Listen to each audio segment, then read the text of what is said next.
Hello guys, amazing day po sa bawat isa. Musta po? Nakakatamad na araw. So back to normal guys. After long vacation, long week vacation, eto, back to work na naman.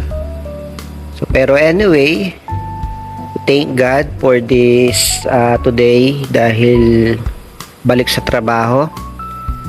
At back to normal tayo guys. Ako nga pala si Eric. Pakipollow naman ako at pakilike yung video. Maraming salamat. So sa araw na to magtatrabaho na tayo. Back to normal na. Tuloy-tuloy na to. Pero siyempre salamat sa Lord sa kanyang pag-iingat, sa kanyang mga pagpapala, sa kanyang kabutihan na pinaparanas niya sa araw-araw. Siyempre sa kalakasan bilang isang nagtatrabaho. And I pray sa bawat isa na patuloy na ingatan ng Panginoon. At sa araw na ito, kung ikaw ay may nagdadaanan, kaya mo yan. Ikaw pa. Pakatatag ka lang. At patuloy na enjoy ang buhay natin bilang isang nagtatrabaho, lalo na yung mga OFW.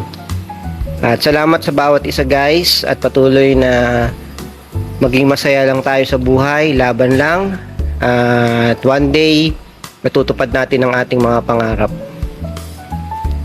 Thank you guys. Don't forget to like and follow. God bless.